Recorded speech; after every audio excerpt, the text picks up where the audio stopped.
Throughout all of Naruto, many groups casted themselves as one even more powerful than the last, and this is especially true with the Akatsuki, a group of 10 members all capable of battling both Bijou and Jinchuriki alike, all arise out of the backdrop of promising heroes turned out of their great nations who just betrayed them. And it should go without saying that to solo this group would be nearly impossible. However, does this truly extend to someone like the 4th Hokage, the champion of Konoha, who was the unparalleled talent that ultimately dominated the Third Great Ninja War entirely, prompting all ninja to fear him as the greatest in godlike speed, up until his ultimate demise at the hands of his own sealing ninjutsu after having stomped the strongest Uchiha since Madara and cracked space and time itself to stop the Nine Tails rampage. So today I want to discuss the rather contentious topic of Minato and if he could actually solo the entire Akatsuki,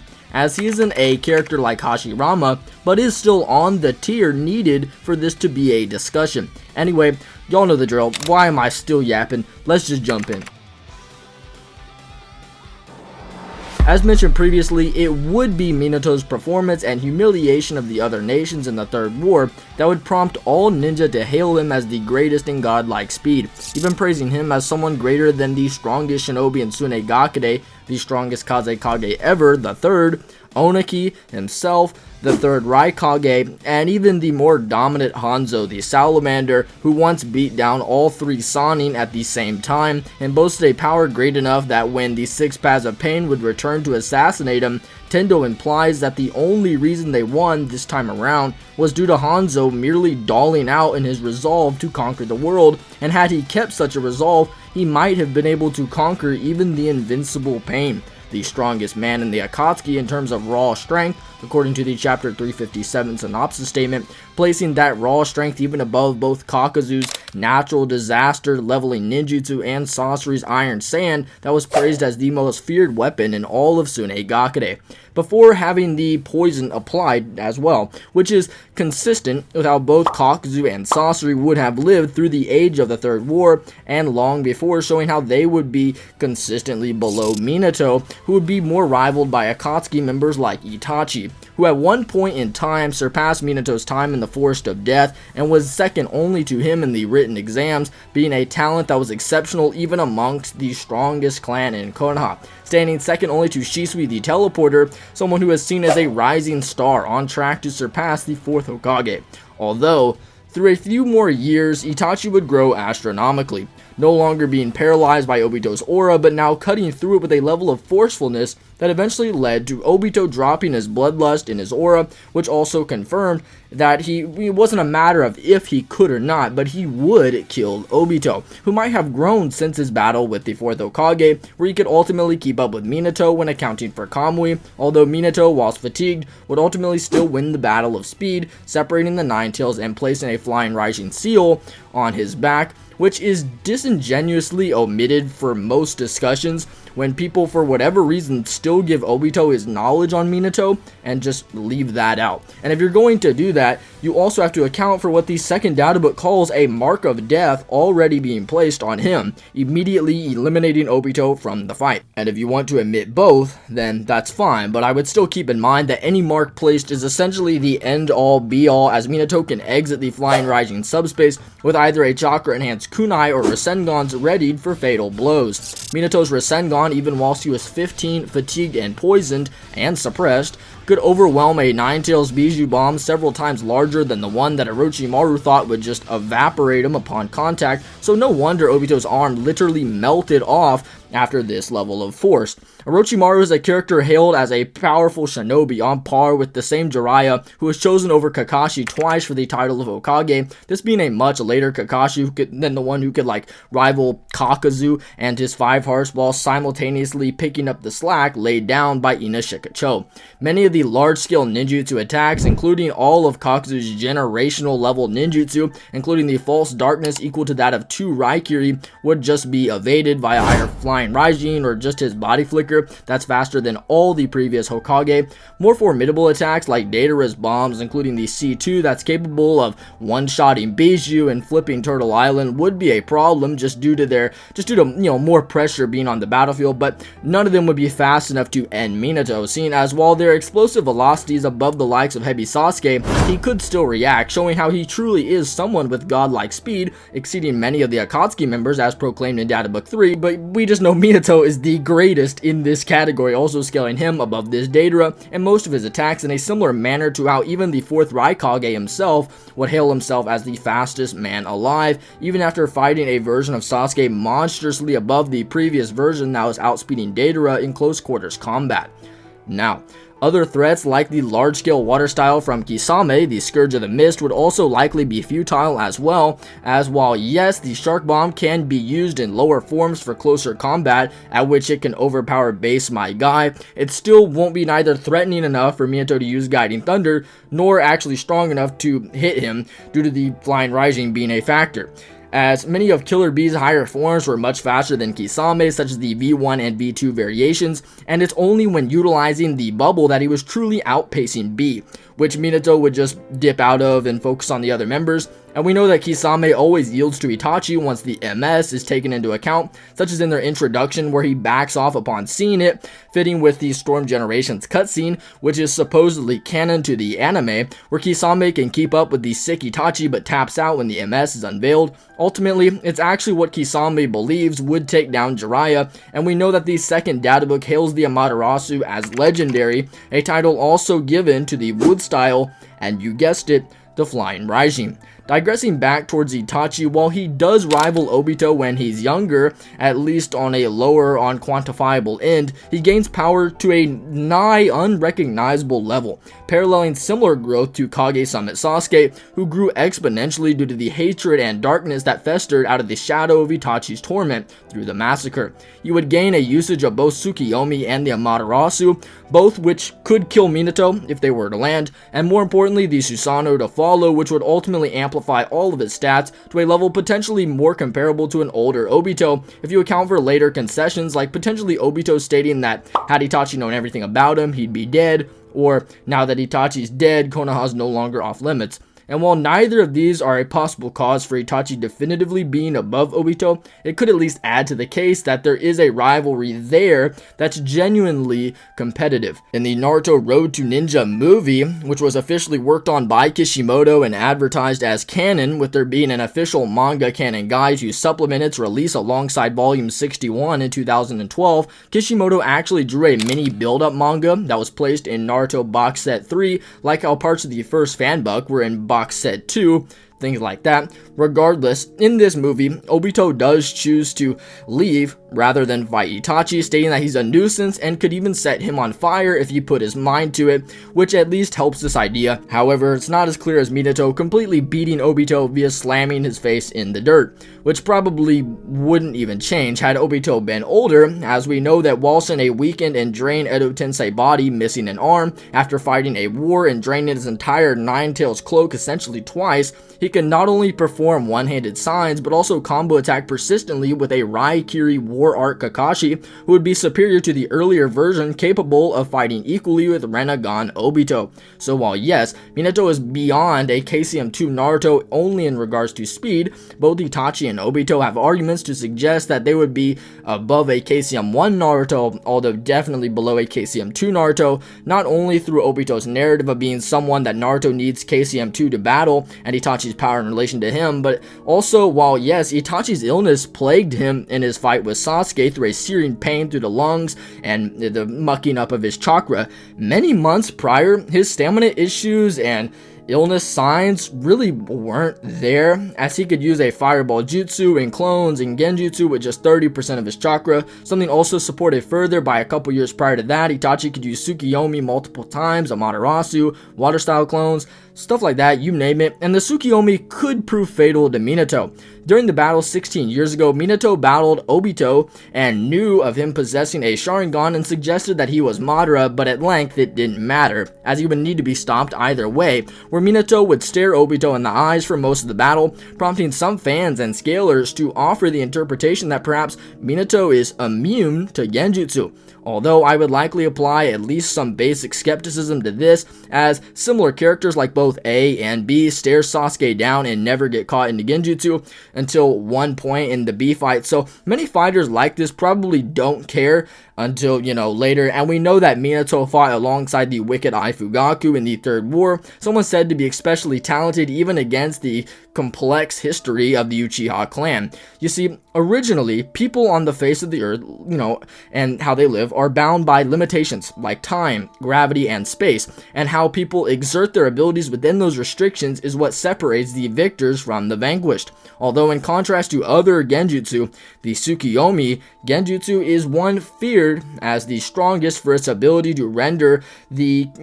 physical world's common sense completely irrelevant, and that to even attempt to oppose Itachi is impossible. And if Minato were to be caught, he would find himself in a strange world of infinity. However, pushing the boundaries of space and time probably isn't foreign to Minato, as he literally cracks space and time itself, opening up what is essentially a wormhole style subspace beyond space and time to such a level that the flying Raijin is just stated to be a jutsu beyond the concepts of space and distance. So Itachi's genjutsu is beyond the concepts to a degree where he can manipulate them, but Minato's flying Raijin is just beyond the concepts themselves entirely, and since we know that both Sasuke and Kakashi could cognitively think when under the Tsukiyomi, it would track that perhaps Itachi's, mind control having been mitigated by equal force would just be countered by Minato using the flying Raijin. For Itachi's benefit though, we know he had a substantial reason to hold back on both Kakashi and Sasuke, so perhaps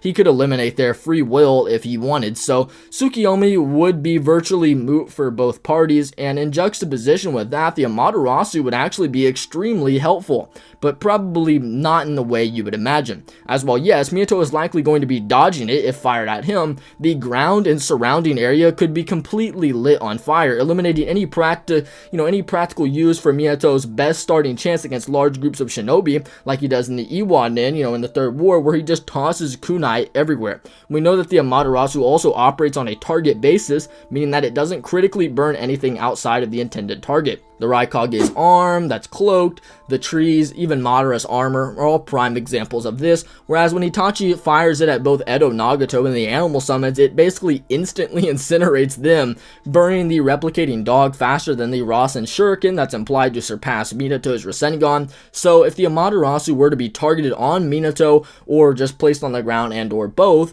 he would literally just have to use the trees and other surrounding areas to just be body flickering around, and Itachi can realistically, at least from the Sasuke fight, use probably 2 of the large-scale Amaterasu. If flying around in the air, pressure from both Deidara and Pain summons would make it extremely difficult to Minato for him just to have any breather or a chance to really gather his thoughts. The ox, rhino, dog, bird, centipede, panda, chameleon, etc. are all good examples of summons that Pain could utilize to keep the pressure on Minato, plus other attacks like the Ashura's large-scale bombs and missiles, which Deidara could enhance with even greater explosions, would probably help as well. One of the which would be the C4, being one of the Akatsuki's best known win conditions here, but it basically kill everybody else. Although the tracking bombs like the C2 Dragon and the Speed Birds used to blitz the 5th Kazekage Gaara are all in play. The Iron Sand is out there and Kakuzu's ninjutsu will still be running amok, meaning that if Minato doesn't play the early portion of the fight well enough, the latter portion will be much harder. Although most of the lower end Akatsuki members like Kakuzu, Sasori, Hidane, and Deidara would probably be completely blitzed off start, seeing as the Iwanen against them, against Obito, Kurama, and B, Minato blitzes off start. So a more realistic scenario would be maybe Kisame, who would be next, and then Conan, Itachi, Pain, Obito. They're basically just going to be the only ones left, right? And if you're one to subscribe to Sasori being some absolute monster off the interaction with the 3rd Kazekage, which I'm not, you could potentially make some arguments for the poison catching Minato. However, Sasori shouldn't be a blitz level above the third or massively above him, as it's actually quite possible that Deidara aided in that fight. The reason as to why I say this is because the information we have on the assassination is that the village elders note that he went missing, it was easy, and that Sasori was involved. With that being said, in the 1 Decade 100 Ninja Guide, it actually states that, quote, through Deidara's miraculous clay creations and Sasori's techniques, they easily infiltrated the Sand's defense and successfully carried out a Kazekage kidnapping. End quote. Which not only corroborates Sasori's involvement and it being easy, but also that it was a kidnapping, making him go missing rather than an all-out brawl in the Kazekage office, which people would have noticed, hitting every checkpoint except adding an additional one being Deidara's involvement. Whereas against Gaara, the third data book states that Deidara went in alone, infiltrating Tsunegakure and defeating Gaara. On the page to the left, it again omits Sasori from taking Gaara to the hideout at all. So, to be honest, this is just solid stock for Deidara and something that may need to be considered for Sasori and that encounter as a whole. So, with that lore being split between the two, Minato should naturally just blitz both of them. Conan could potentially have an argument to be a higher tier fighter off the basis of her ocular jutsu paper bombs and ability to damage Obito to a similar level that Minato did. Her physical scaling isn't anything to suggest she's knocking at the door of the top 3, as we know that Obito was holding back and underestimating her despite her being an Akatsuki member, and she planned on doing a suicide attack at first. Her physical scaling outside of this is pretty ambiguous. Her best feat, in my opinion, comes prior to her mental afflictions against Jiraiya, and it's where she can react to Jiraiya's flame bombs, something boasting immense power even amongst his abilities, where she can just relocate herself kind of farther back whenever he does fire it off. Maybe this could imply that she's like an above Sannin level fighter, but that's her absolute best, and it may be a bit of an exaggeration. And that's something pretty low end for Minato, with the Generations game having him beat up both Jiraiya and Hiruzen for the title of 4th Hokage, which he gets stronger afterwards, as Kushina actually notes and implies that he's going out to fight, and he just doesn't deny this and says, well, I'm the Hokage, I won't go down easily. Anyway, Minato was obviously selected above Orochimaru per that title and was believed to be capable of beating Orochimaru even after an additional 10 years of training and honing jutsu, so Conan's a dead woman, leaving just the top 3, where in that time I would see them preparing to fight Minato in a more advantageous form, like maybe Obito hides out in Kamui, Pain reverse to Tendo for greater chakra usage, and potential attacks like his chaotic Shinra Tensei or Jabaku Tensei, but the 6 paths might be a better option simply due to the possessing of 6 bodies and the need for 6 different fatal blows, and they are stupidly durable and would probably all need a Rasengan to completely put them down. Itachi obviously opens up with the Susanoo, and both the Totsuka Blade and Yadamir come out, something hailed as the greatest ocular ability. Something Fanbook 2 states is the ultimate absolute defense, which places it above the absolute defenses of Gaara's Sand, the Hyuga's Rotation, and Sasuke's Susanoo in the Summit, and it's only ever surpassed in the War Arc by Sasuke's EMS Susanoo, which in the Road to Ninja guide that we highlighted earlier does state that he now has the ultimate absolute defense, fitting with Itachi possessing power beyond the Mangekyo, so absolutely no physical attack will work against it. Although both the Yasuke Beads and Totsuka Blade could be countered by the Guiding Thunder, which Minato is prone to use in fights, he's even going to do it whenever he's dazed in the war against the TSOs. Getting around to the Yadamir though, it's a bit of a different story, although since we know Itachi's regular Susanoo is chakra, and the Yadamir has to be attached to that, the FTG is stated to just relocate large bodies of chakra, so bye-bye Susanoo. Now, every Susanoo user, including Sasuke, Madara, Kakashi, and himself, can leave the Susanoo from what we know, whilst keeping it activated, meaning that Itachi can let Minato just transport it away while he stays on the battlefield and uses another MS ability, but he could also just choose to go with it, which would count as a battlefield removal, leaving one big threat to Minato, being Pain, who's a literal stamina monster and would be threatening to Minato in that department, but since we know that Minato throttled an opponent who stated to be a threat extraordinarily beyond Pain, it's not unprecedented to say that Minato, if only focused on Pain, would just fly around and blitz him. I will say though that the earlier, throughout the battle, Pain could and likely would use the Rainmaker Jutsu to sense every time Minato is emerging from the subspace at every point, giving the Akatsuki an additional advantage of sensory, which Minato also has, as he can use it to sense over 20 enemy shinobi and their chakra presence with just a single finger, rivaling that of Tobirama, the second Hokage, who possessed a masterful level of sensory that even Hashirama relied on. This would be key in dismantling one of the Akatsuki's most guaranteed trump cards, being Obito's usage of Izanagi after the fight ends to try and off-guard Minato. Obito can harness, the Izanagi far beyond the limitations of what the interim 6th Hokage Danzo could, lasting a full 10 minutes at a time, giving Minato a chance to just be caught off guard. But I would say he should still come out with a win there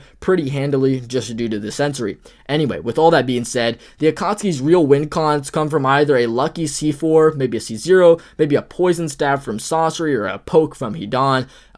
Probably most likely a lucky Totsuka blade hit. But otherwise, Minato should definitely win like 7 out of 10 times. But what did you guys think? Do you believe that the Akatsuki stand an even greater chance? Or did you perhaps underestimate the true tier it takes to solo the entire Akatsuki? Another way to be sure is just to let me know in the comments below maybe what you guys want to see next. Or perhaps if you guys would rather see me cover other Hokage in this position like Hashirama or Tobirama. Beyond that, and much more importantly though, God bless you all. Love you guys.